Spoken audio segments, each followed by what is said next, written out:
Magandang gabi po mga kaibigan. Ang topic po natin, ang pagkukwentuhan po natin ay about po sa gamot na iniinom natin kapag matagal na itong o ginawa na natin maintenance sa sakit na GERD o acid reflux. Ang video pong ito ay hindi bago na usapan kasi ito po ay naisama ko na sa ibang mga vlog na ginawa ko. Yun nga lang po, hindi po nakatuon na ito yung topic. Pero napasama po ito sa talakayan at kwentuhan. Nagako'y mamulat sa katotohanan ng buhay. Dahil sa sakit ay aking nararanasan. Lahat ng pagkamutan ay aking napuntahan. Ako'y luhaan at walang nakamtan. Tulad nyo rin ako hindi sumuko, patuloy na lumaban. Tumagman ng panahon, dekada'y lumipas. Higit 30 taon, natapos ang lahat ko. Alam ko lang agad ang dahilan. By the way, ako po si Arvin Bagon, isa pong prevention specialist. Bilang isang prevention specialist, pinag-uusapan natin o tinatalakay natin ang about sa mga gamot. Kailan ba dapat uminom ng gamot at kailan ba dapat itigil ang mga gamot. Bakit kailangan natin na pag-usapan ang ganitong bagay? Kasi nga po, ang mga gamot ay may dalang side effect. Lahat po ng mga synthetic na gamot. At as a prevention specialist, mas itinuturo po namin kung ano ba yung pwedeng itulong sa gamot. Hindi naman po natin pwedeng basta na lang tatanggalin ang gamot. Kasi sa totoong buhay po sa panahon ngayon, hindi naman po talaga kaya na masustain ng mga herbal medicine ang mga iba't ibang uri o klase ng sakit sa ngayon. Kailangan po talaga natin ang doktor, kailangan po natin ang hospital, at lalong higit po kailangan natin ang mga gamot na nabibili sa butika o yung mga binibigay sa mga hospital. Gusto ko pong muling pag-usapan ang tungkol sa mga gamot na iniinom natin na nagiging parang maintenance natin. Ito po kasi ay naging ganun ang turing ko nung panahon na ako ay may sakit na GERD. Ano po ba yung mga kalimitan na ibinibigay sa atin na gamot ng ating mga doktor kapag may sakit tayo ng GERD? Ang una po ay yung mga PPI. Ano po yung magagamot na mayroong mga sol. Kalimitan po may mga sol, yung mga PPI. Yan po yung karaniwan o palagi na naibibigay sa atin na gamot. Ito po yung mga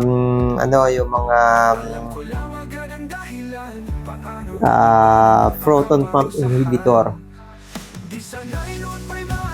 Siguro naman lahat po tayo ay pamilyar sa gamot na to o lahat po tayo ay gumagamit ng gamot na to. Ang isa pa po na binibigay sa atin na gamot, yung pong mga antacid. Pangkaraniwan po ito. Kapag umiinom tayo ng mga matatapang na gamot, kalimitan itinatambal ito ng mga doktor. Ibinibigay din ito sa atin nang hindi sumakit o humapdi yung sikmura natin.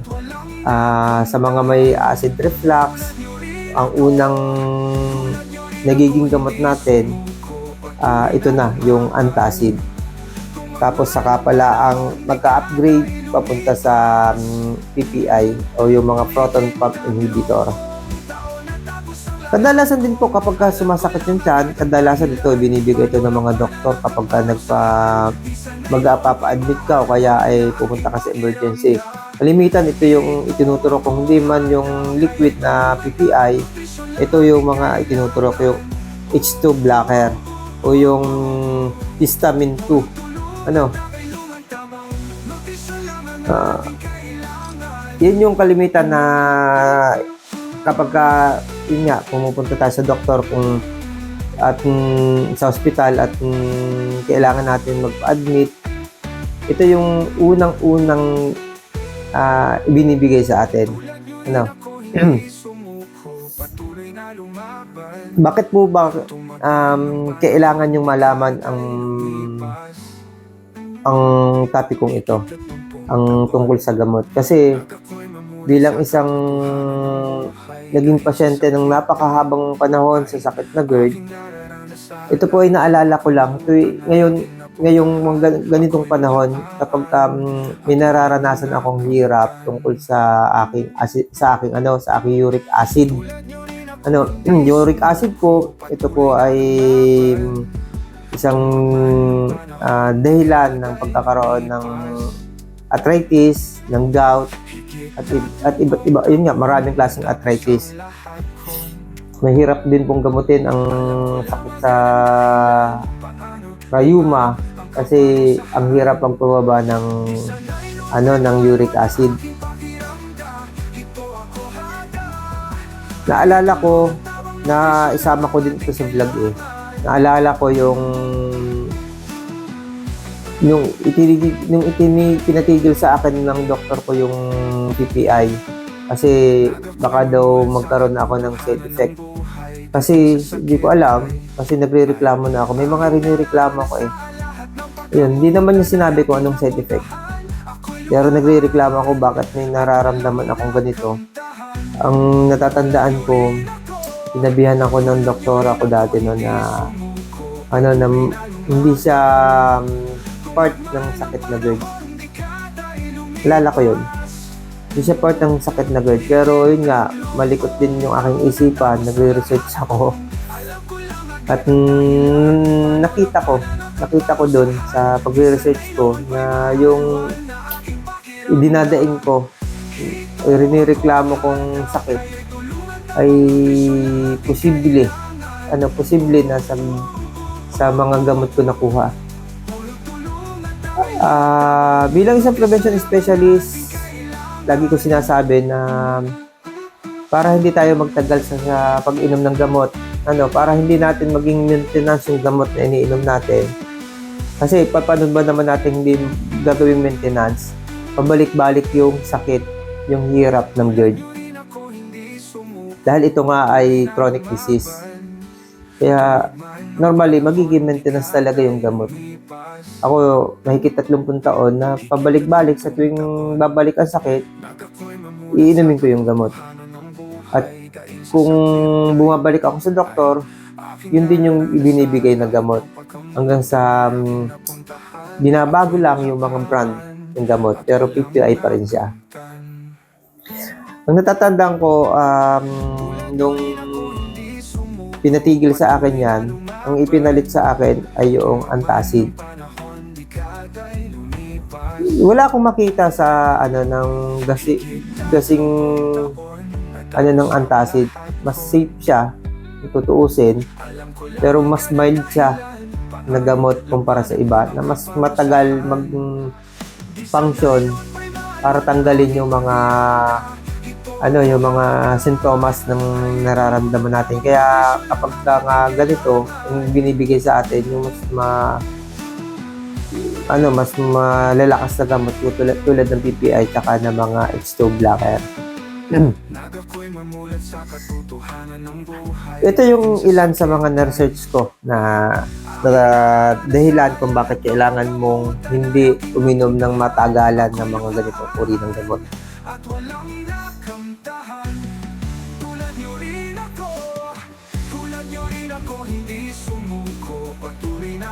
Unang-una, may kakayahan talaga siya magpataas ng uric acid. Ang uric acid kapag dumapo sa'yo tulad ko, talagang nawala yung GERD ko, pero yung uric acid, hindi ko pa rin lubos magawa ng paraan na matanggal. Talagang sa ngayon, pinapahirapan ako ng uric acid. At ito nga yung dahilan kung bakit gumawa ako ng vlog tungkol dito. Para ipaalala sa mga tulad nyo na huwag nyong panatiliin ang pag-inom ng mga ganitong uri ng gamot. Dangan nga lang, yun nga, kailangan. Kaya ang turo ko sa inyo as a prevention specialist, prevention ang kailangan, hindi ang gamot. Tulungan natin yung gamot at nang sa ganon, manatili tayo sa prevention. Yung hindi kailangan magpagaling, walang cure. Hindi natin kailangan mag-cure kasi naalagaan natin, nauunahan natin yung sakit. Bago pa maging sakit ito, napipigilan na natin. Yun ang mahalaga. Huwag sanang matulad kayo sa akin na may ibang mga naging komplikasyon at naging side effect ang gamot na ininom ko dati. Ito nga ang mga gamot na nagbibigay ng pamataas na uric acid, yun yung PPI o yung proton pump inhibitors at saka yung histamine 2 o H2 blocker. Ito yung mga pumipigil. Kasi nga nagkakaroon tayo ng kalimitan ng allergy. At nagiging dahilan ito. Kung bakit nagkakaroon ng I think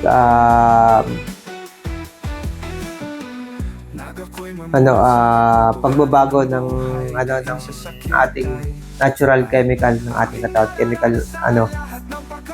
dahil kapag nagkaroon ng pagsasama sa gamot at saka doon sa ating mga hormone. Ayoko na lang magbigay ng ng mga brand ng gamot. I-search na lang kahit sa Google o kaya kahit sa AI kung ano yung mga gamot na binabanggit ko dito, yung nasasakop sa kategory na binabanggit ko. Kadalasan nagkakaroon ng gout at ang isa pa dito yung kidney stone. Kasi kapag tumataas ang ating uric acid, may posibilidad na magkaroon ng kidney stone dahil yung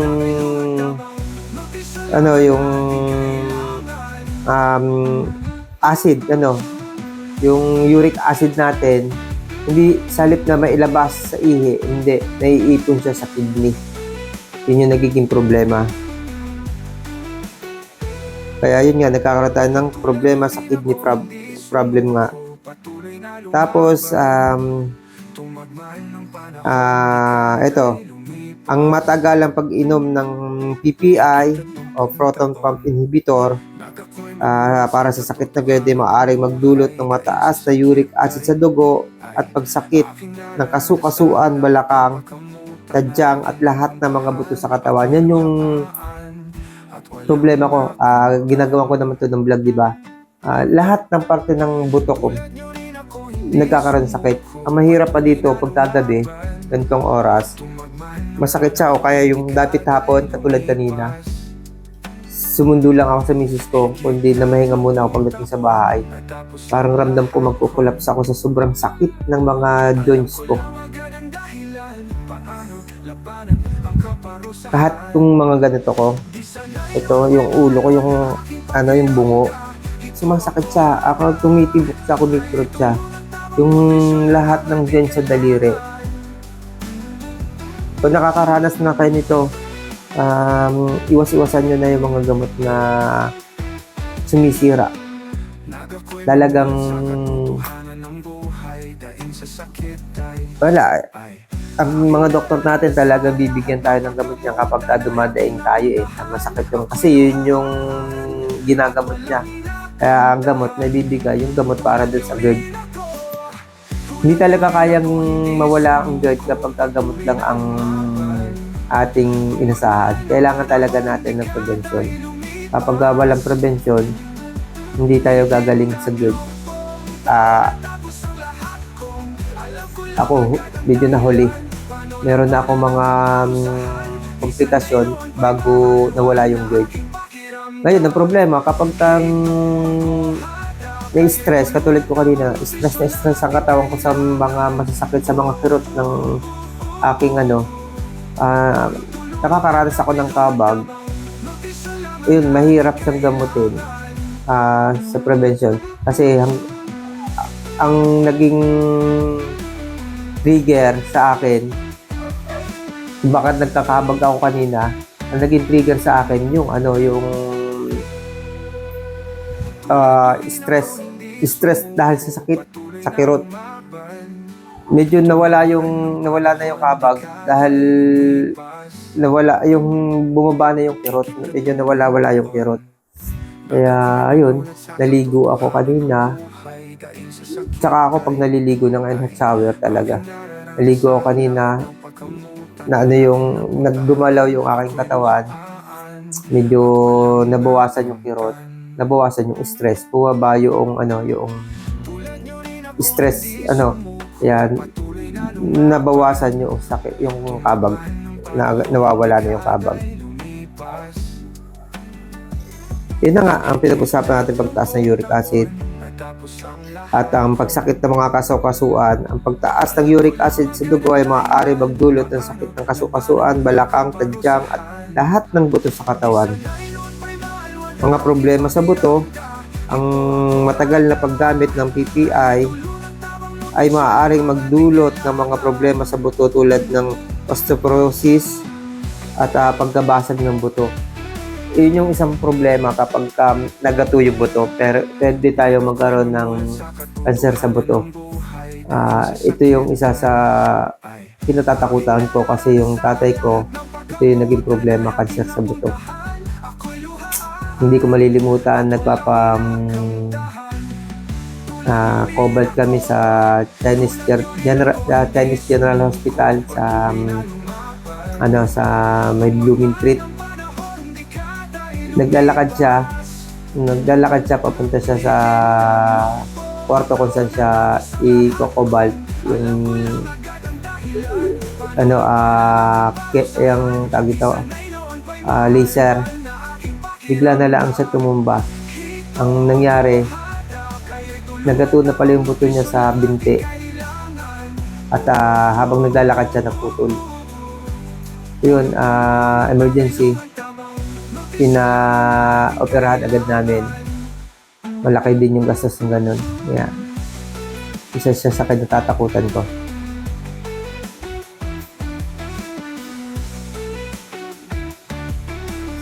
Ang mga sintomas na maaaring maranasan ay sakit ng kasu-kasuang, balakang, tadyang, lahat ng buto sa katawan. Walang pinipili. Lahat. Itong grabing klaseng arthritis to. Lahat. Ito po ay sinerch ko. May mga pag-aaral. Pagod at pagkahapo. Yung nahihirapan ka. Actually, itong ganitong yung paghahapo mo at saka parang pagod na pagod ka, ito ay daleto ng stress. Stress ka dahil sa sakit, sa sobrang kirot. Ang hirap nun nung halos buong part ng katawan mo, head to toe, mararamdaman mo yung kirot. Iba yung nung nag-umpisa pa lang itong sakit mo to. Iba yung ang nararamdaman mo lang daliri, kaya nararamdaman mo lang yung hita, o kaya yung tuhod. Iba isa doon sa ngayon na ang nararamdaman ko, buo. Grabe yung hirap. Kaya kung hanggang maaari, huwag niyong patagalin ang i-maintain ng gamot. Huwag niyong patagalin.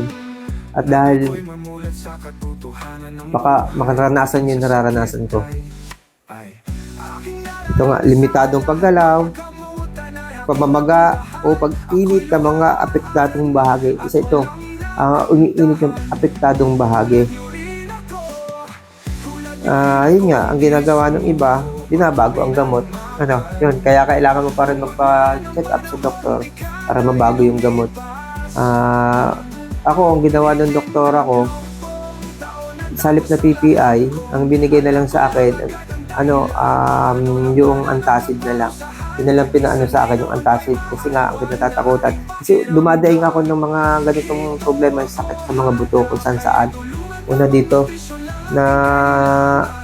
sa kanan, na ang ginawa, nagpa-ultrasound ako tapos nagpa-whole abdomen CT scan ako para makita kung may problema sa internal na iba.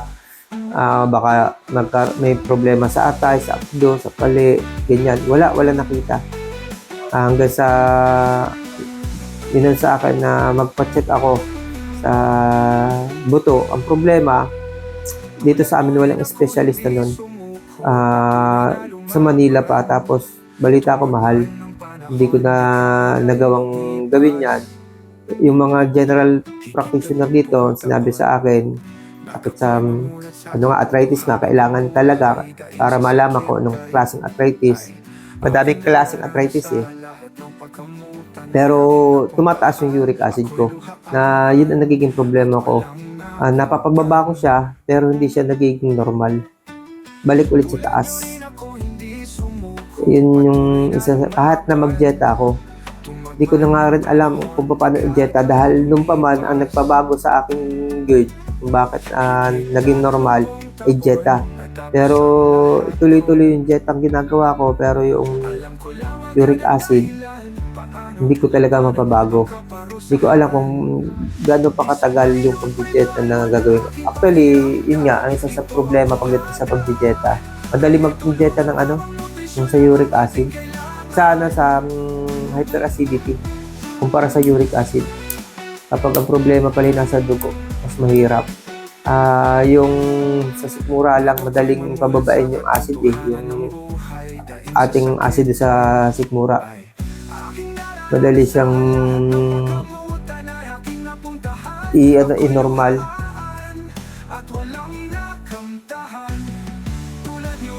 Kasi sa sistema ng pagkain, mahirap talaga sa panahon ng ngayon. Kasi ang hirap pag nasa labas ka, nagtatrabaho ka sa labas, ang hirap bumili ng pagkain na hindi talaga bawal sa uric acid. Halos lahat ng pagkain bawal sa uric acid. Doon ako nahihirapan. Kaya siguro ganun. Dito sa bahay, nami-maintain ko yung tamang pagkain. Pero pag nasa labas na, saan ka nakita, bibili ka sa fast food, bibili ka ng mga sikat na pagkain sa mga fast food. Kahit anong piliin mo sa mga pagkain doon, lahat bawal. Tikit mata. Kailangan mong hindi magutom. Pero yun nga, ang talagang inaayawan ko yung mga baka. Pagka may pagkain doon, tsaka yung mga isda. Ngayon, problema isda. Halos lahat ng isda ay kalaban ng uric acid. At gusto ko din ibahagi sa inyo yung pag-init ng ilalim ng balat o doon, halimbawa kalimitan dito sa dibdib. Yung nararamdaman mo, hindi sa buto yung masakit, sa balat o halimbawa sa tiyan. Halimbawa ito may opera ako dito. Halimbawa ito, may operang yan. Matagal na ito yung opera ko. Pero sumasakit yung ito mismo. Ito yung sumasakit. Kumikirot siya na parang mainit, na parang mapde. Siya pala, ayon dito sa na-research ko, ito pala ay dahilan din ng matagal na pag-inom natin ng PPI. Imagine, gamot na akala natin na magpapagaling sa atin, hindi naman nakapagpagaling. Nakatanggal lang siya ng mga sintomas ng sakit. Dahil sa ganong kondisyon, nagkapabalik-balik tayo sa pag-inom niya, nagiging maintenance na natin. Hindi natin alam na merong ibang part ng katawan natin ang sinisira. Ito, naranasan ko yung nasira. At isa sa hirap. Normal na nga yung GERD ko, pero may time pa rin na nagkakaroon ako ng sign ng acid reflux o kaya ng bloating. Kasi sa stress naman, kapag masakit naman, Hindi talaga kakayanin na hindi mga i-stress ka. Head to toe talaga yung sakit, yung kirot ng mga buto. Lahat ng mga joints. Pag sa daliri nga, ilan ba yung joints ng daliri? Isa, dalawa, tatlo. Masakit lahat yan. Lahat ng joints masakit. Lahat ng dugtungan. Ilang daliri sa kamay? Oo, 5 daliri. 5, 10. Sa paa, 10. Ano? Yung backbone mo mula dito hanggang dito sa may puwitan. Yung hita mo, itong ganito. Yung dito. Yung pagitan ng ari natin saka ng puwitan, yung butong yon, hita. Pag sumakit yon, ang hirap, hindi ka makaupo ng ayos, hindi ka makalakad ng ayos, masakit talaga. Yun yung sana hindi nyo maranasan. Kaya itong vlog na to, nung sumakit ulit kanina, natake na naman ako kanina ng sakit ng mga joints ko, naisipan kong gawing topic para at least alam nyo na nangyayari ito. At mangyayari ito sa inyo kapag tinatagal nyo yung gamutan sa sakit na gerd. Kaya nga, yung mga vlog ko, continuous na ginagawa ko. Kahit napag-usapan ko na dati, inuulit-ulit ngayon. Kasi para hindi nyo hanapin yung mga ganitong topic. Kaya yun. Ito kumikirot. Kumikirot dito. Dito sa backbone. Aray ko. Ayan, sakit. So yun. At pati dito. Ito. Yung buto dito. Minsan magigising ka na lang na ang hirap ng nararamdaman mo. Pero ang sakit na to, yung iba, yung sakit na sinasabi ko sa uric acid, hindi napapansin, hindi pinapanood ng iba na kapag ang topic ko ay about sa GERD, daming nanonood, pero pagdating sa uric acid, wala. Hindi ninyo alam na yung uric acid ay part ng GERD, dahil ng GERD. Hindi man siya dahilan, sabi nga ng doktor ko, hindi siya, malayo siya sa sakit ng GERD. Kasi ibang sakit. Pero, ang naging dahilan ay yung pag-inom ng gamot ng GERD. Kaya,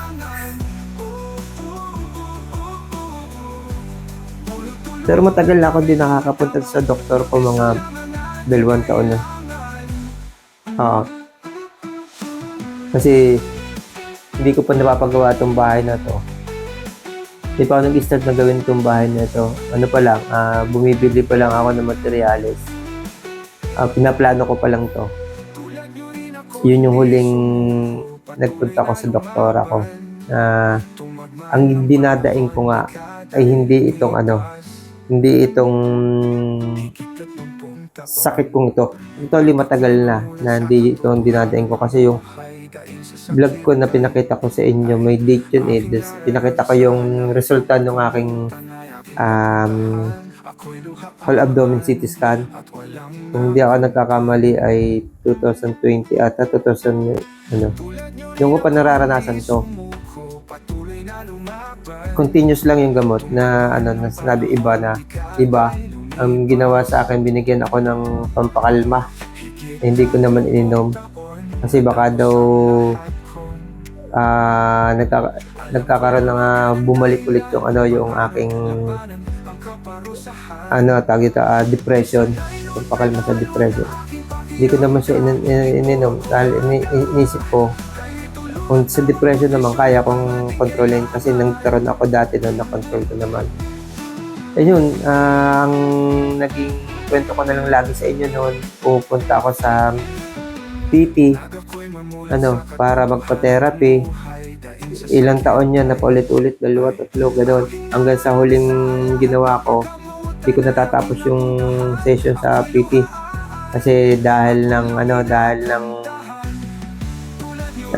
trabaho, komplikado sa trabaho. Although yung hospital ay nasa kabilang karsada lang ng opisina namin, pero kahit pag ganun, ginagawa ko na lang doon kasi nagpapatawag na lang ako. Pag pagka yung number ko, ako na. Kasi kilala na naman nila ako, naging regular na nila akong pasyente na nagtatrabaho ako doon sa kabilang opisina, kabilang krasada na opisina ng gobyerno din. Yung ginagawa nila, tinatawagan na nila ako. Pero kahit pa ganun, approach sa akin, mas madali, talaga, komplikado pa rin sa mga trabaho. Kaya, hindi ko natatapos lagi yung session. Anong nangyari, bumili na lang ako nung pang-kuryente na ginagamit doon sa ospital. Yun nga lang, limitado, sa kuryente lang yun sa akin. Kasi sa ospital, may masahe pa na ginagawa yung PT. May mga exercise pa na yung PT ang gumagawa. Saka meron pang mga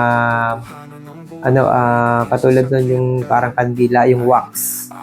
May wax na kasi mainit na wax.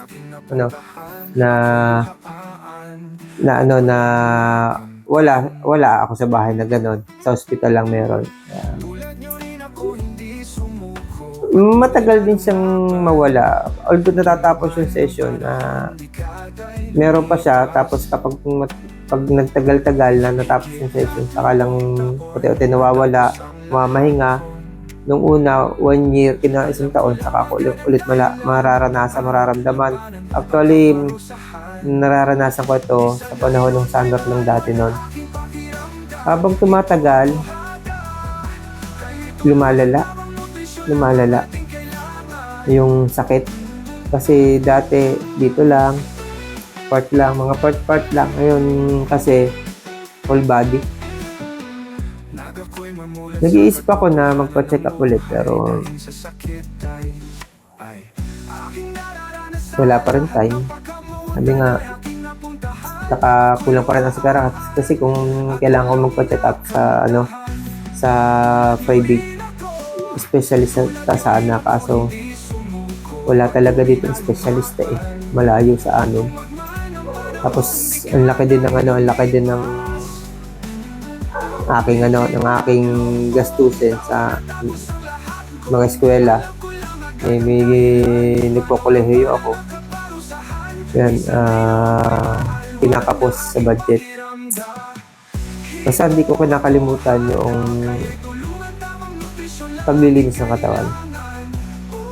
Kahit pa paano, mabagal man ito, hindi man ako makainom ng tamang gamot. Wala kasi ako ininom ng gamot talaga para dito. Yung sa uric acid lang, tapos pagdating sa mga masasakit, hindi ako makainom ng gamot kasi nga, inaalala ko naman yung sakit natin, George. Alam natin na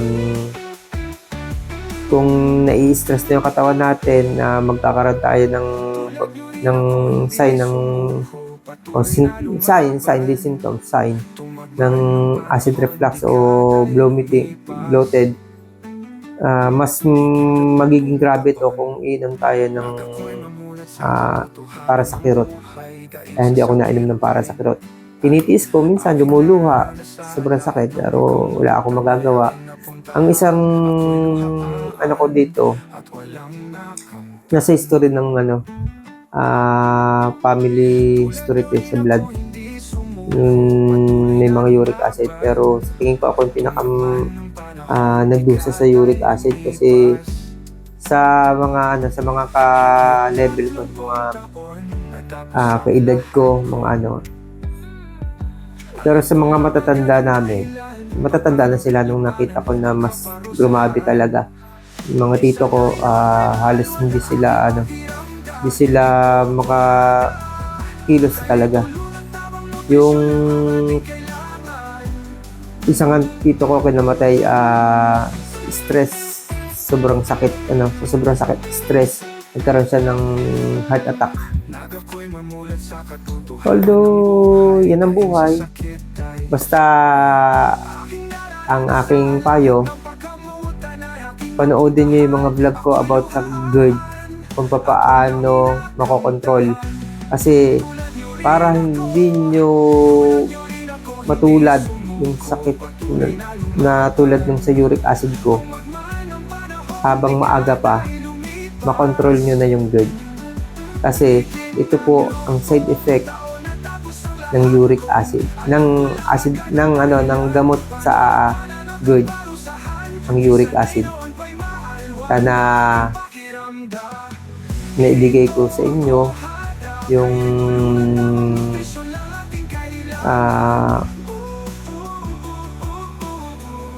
tulong na ganito, na hindi kayo matulad sa mga nararanasan kong side effect ng gamot. Ingat po kayo lagi.